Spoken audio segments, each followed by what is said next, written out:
Say hello to the gritty, neon-lit streets of Gotham City, where the bad guys are as notorious as they come, and Batman's always got his hands full. Gotham is the playground of some of the most cunning and ruthless crime lords in the DC universe. Back in the day, Gotham's underworld was all about the classic mobsters, like the infamous Falcone family. These guys were the bread and butter of Batman's early days, but as time went on, the bad guys got badder, bolder, and a lot more flashy. Folks like Two-Face and the shadowy Court of Owls turned crime into something straight out of a horror movie. Gotham's crime lords are special because they know how to blend brains with brawn and a relentless drive for power and profit. From back alley deals to high-stakes schemes, these villains don't play by the rules. So, buckle up as we dive into the rogues gallery of the 10 major crime lords Batman has ever thrown down within Gotham City. Before we go into our explanation, we have a very small request. If you like our content, please support us by subscribing to our channel. This is a small click for you, but for us, it means a lot. Thank you. Let's begin. Blowing your head off right here and right now in front of him. Now that's power you can't buy. 1. Carmine Falcone. Carmine the Roman Falcone, Gotham City's mob boss extraordinaire, is the big cheese in Jeff Loeb and Tim Sale's The Long Halloween, a Batman comic book saga that's a hit with the fans. Think of him as Gotham's answer to the Godfather's Corleone family. This guy's got his fingers in all the pies. Drugs, human trafficking, you name it. Plus, he's got Gotham's top legal and political bigwigs eating out of his hand. Falcone's a classic mobster through and through, showing that Batman's real beef is with systemic corruption. The Falcone name is practically synonymous with the Mafia in Gotham, and their signature red rose. Yeah, that's their mark of fear across the city's underbelly. This fella struts around like he owns the place, mingling with Gotham's elite. He's got the air of having clawed his way to the top fair and square. Dirty work? He's not shy about it. But Carmine's real talent shines in the shadows, safely cocooned by his network of bribed protectors. He appeared as a minor villain in Nolan's Batman trilogy, but got heavily played out by Ra's al Ghul and his accomplice, Scarecrow. Needless to say, when you deal with such folks, the outcome is usually not what you want. That this man, Salvatore Maroni, is the new head of the Falcone crime family.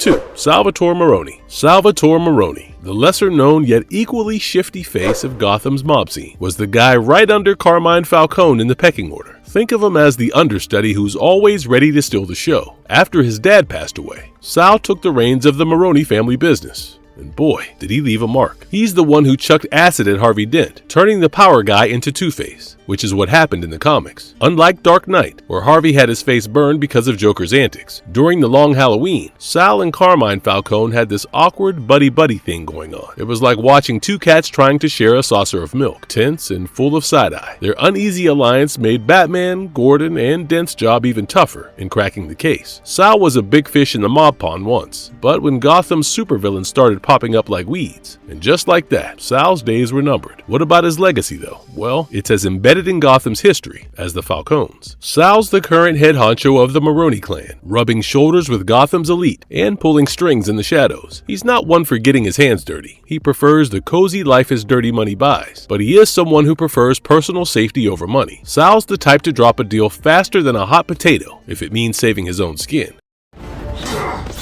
Familia, don't you have anything new? How about this?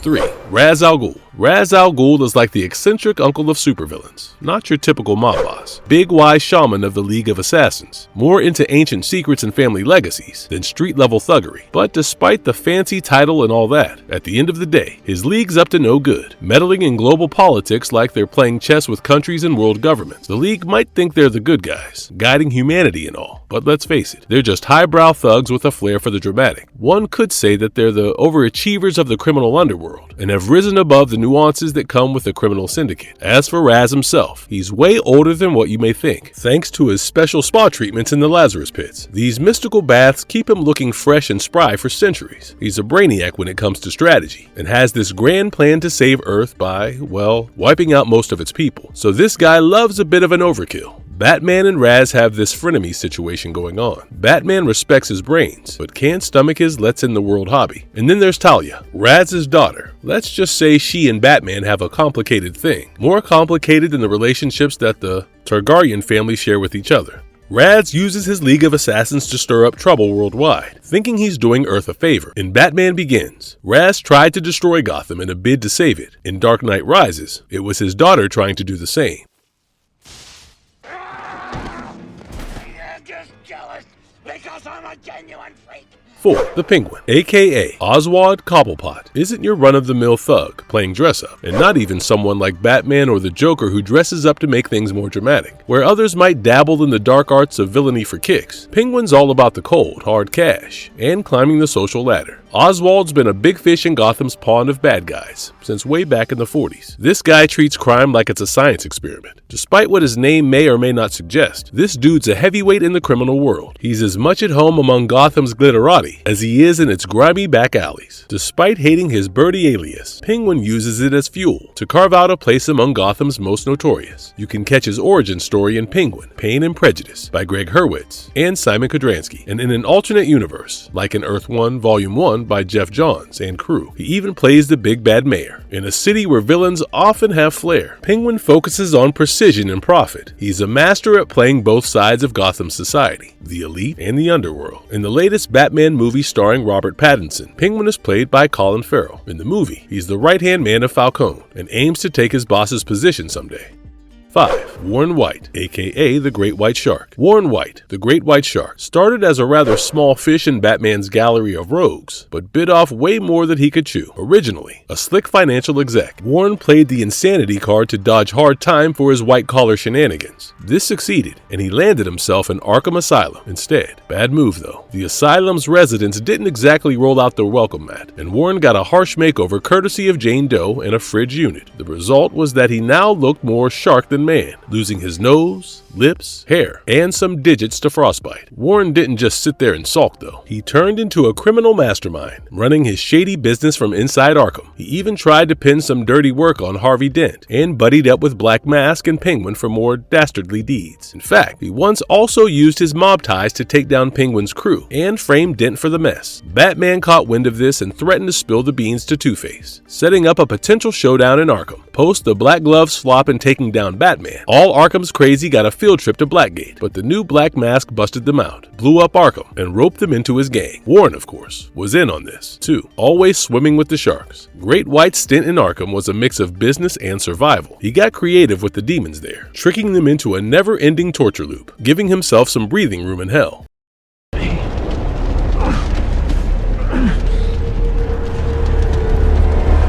6. Black Mask. Roman Sionis, aka Black Mask, is Gotham's freshest face in the Super Criminal League. Boy, does he mean business. Known for his fiery temper and a no-mercy policy in running his crime ring, he turned the Sionis family name into something even the tough guys whisper about. Despite not hogging the spotlight like some of Batman's other foes, Black Mask is no small fish. He's made some serious waves, especially during the War Games crossover, where he ended up sitting pretty as the top dog of Gotham's underworld. But Black Mask is more a cutthroat CEO than a comic book bad guy. While others in his line of work drool over superpowers or dream of one-upping their caped rivals, Black Mask's eyes are on the prize, cold hard cash, and that's what makes him seriously dangerous. His criminal empire is a well-oiled machine. He's got his hands dirty in various forms of criminal activity, and he's smart about it too. If one plan goes south, it won't take the whole ship down with it. The mask is his brand, striking fear in both his enemies and his own crew. It's all part of the terror-tinted charisma that makes Black Mask a force to be reckoned with in Gotham's shadowy corner. If there was ever a Fortune 500 for Gotham's crime houses, Sionis' empire would stand in the top 10.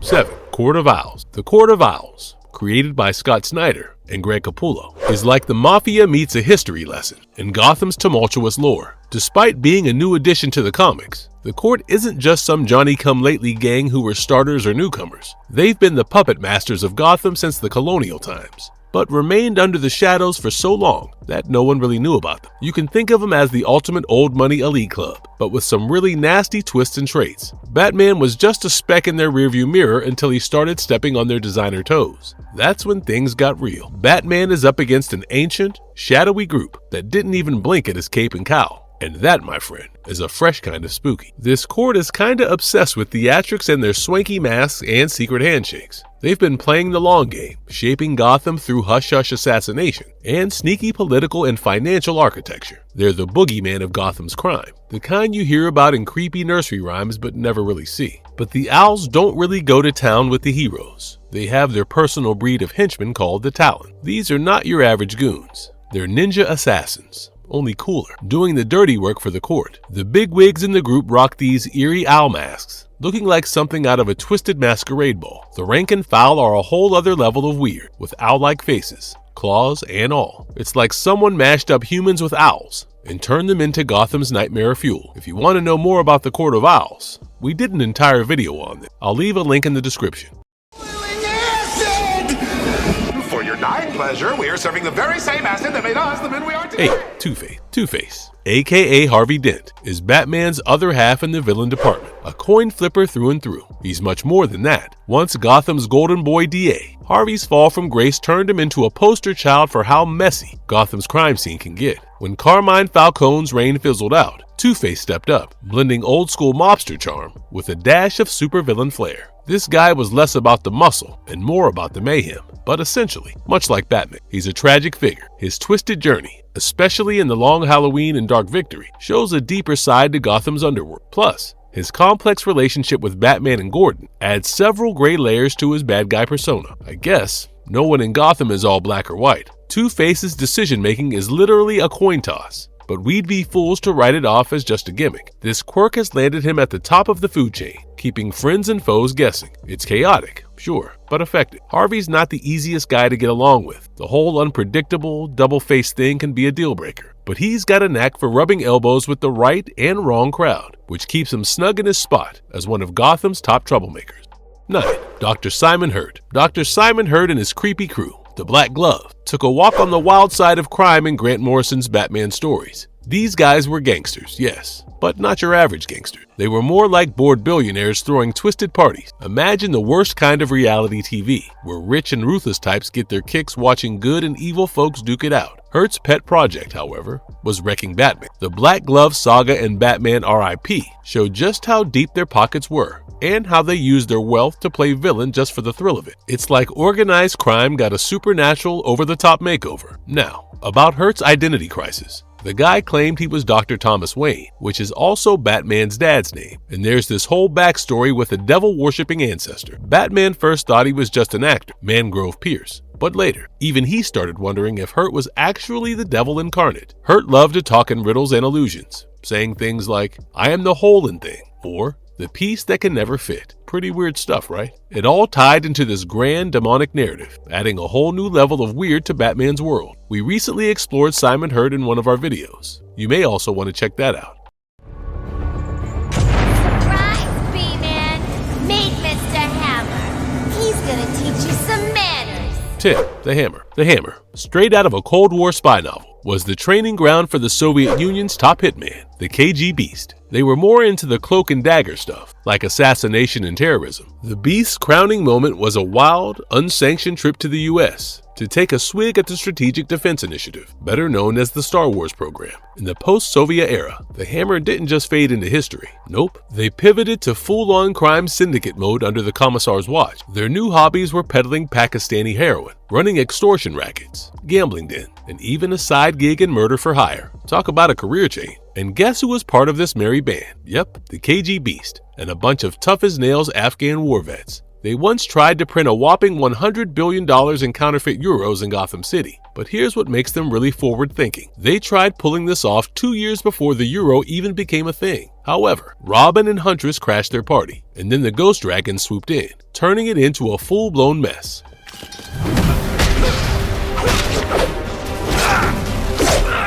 Marvelous verdict. What makes Batman an amazing hero is his relatability. That's what his foes also bring to the table, relatability. One can find their likeness in real-life events, or at least in villains from everyday movies. I mean, the Falcone and the Corleone families are quite similar. And even if you feel that the Falcone crime family may not exist in real life, you could not say the same for its Godfather counterpart, right? But that's just my opinion. I would love to hear what you have to say. And if you liked our content, don't forget to leave a like and subscribe to us if you haven't already. Have a good one, and be safe. Thanks, everyone.